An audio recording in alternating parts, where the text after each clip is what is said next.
Hi, welcome to SBR TV. I'm Peter Loshak. College Football Week 8. This is the SBR TV Experts Roundtable for College Football Week 8. We are joined once again by returning guests Doug from ImpactWageringSolutions.com, Steve from CollegeFootballWinning.com, and Zach from AccuScore.com. Thanks, guys, for being here once again.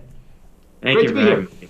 All right, let's get Steve. Let's get into the first game you want to talk about, which is a Thursday night game. Now, you've given us I don't know how many Thursday night winners in a row now, but you nailed USC over Cal last week. That was a great pick. You've given us a bunch, and now you want to talk about this game again. Arizona -4 at home against UCLA. Now, I'm starting to realize, I'm starting to see how you think about these things, and you see things in a pretty accurate and profitable way. I know you're going to say you love Arizona here, and I'm going to tell you why right now. UCLA, they played Houston, right? Similar team to Arizona, except not as good. Big passing quarterback. UCLA has vulnerabilities in the secondary. They lost that game on the road by 4. UCLA is also having quarterback issues, injury issues at quarterback. The line opened to 3.5. Now it's at 4. I predict you still like Arizona -4. That is so funny that you say that, Peter, because it's exactly the opposite. Oh, there you go. Well, okay, let's hear your analysis. Now, what you said makes perfect sense because each week I come on, talk about Thursday night ESPN games, and talk about how great the home team does. This is a good old-fashioned Thursday night ESPN Pac-12 train wreck that we're about to witness. And these were two trains that collided with each other. That UCLA program was more or less in shambles, and Rick Neuheisel was on the hottest of hot seats there. I thought that was bad until we looked over at Arizona, and they had gone 0-10 against their last 10 FBS teams. And of course, since they played their last game, Mike Stoops was fired.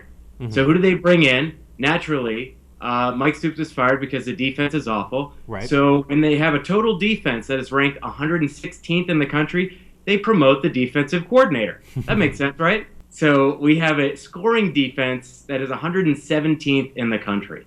Regarding your concerns about great passing offenses that UCLA has faced, right? They faced Houston and Stanford, and as you know, they went to Houston, which is a much greater trek for them than going over to Tucson. And that game, they held Houston to 310 passing yards, and that is way below Houston's average. Houston's averaging something like 436 passing yards per game, and they're the number 1 passing offense in the country. So Arizona's great. They're the number 3 in passing. They're number 3 passing offense in the country.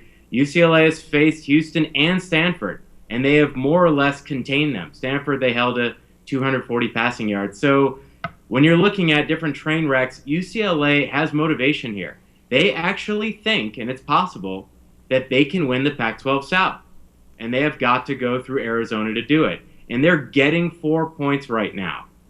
I like the Bruins in this one and taking 4 points. All right. Well, there you go. That's why Steve from CollegeFootballWinning.com is an expert, and I am still a host of a TV show going to work every day. What do you make of the UCLA injuries at quarterback, though? That doesn't concern you? UCLA, they run that pistol offense, and they right now have a very capable for the last 4 years UCLA standards in Kevin Prince. They have a capable quarterback who is going to be healthy enough to go, and they've got great running back talent surrounding him. Doug Upstone, what do you make of this line?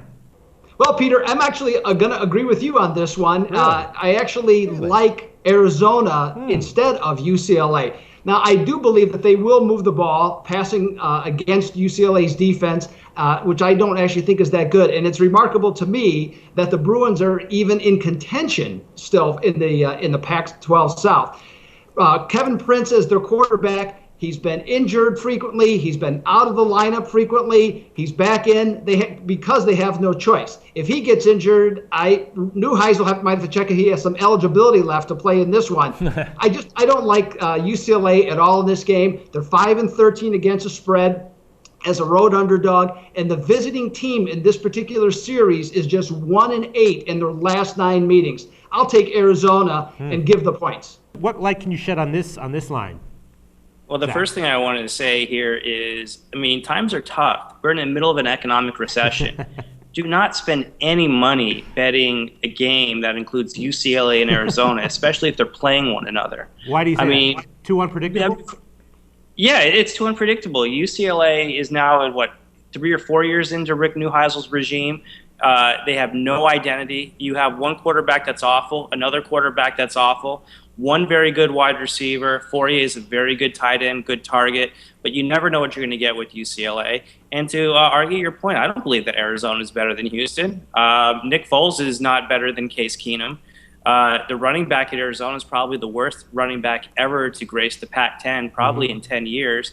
And they don't have as good of a wide receiving core. I mean, Kreiner's good, but I think Houston, man for man, is much better than Arizona. There's a reason why Arizona's lost 9 of their last 10 games. That's because they're not as good as a top-tier Conference USA team. With Mike Stoops leaving, there's no reason to believe that Arizona is going to rebound and recover, or they're going to all of a sudden stick with it. I wouldn't go near it, and I simply would not take or lay points with Arizona. I wouldn't lay points with UCLA. It's a no pick for me.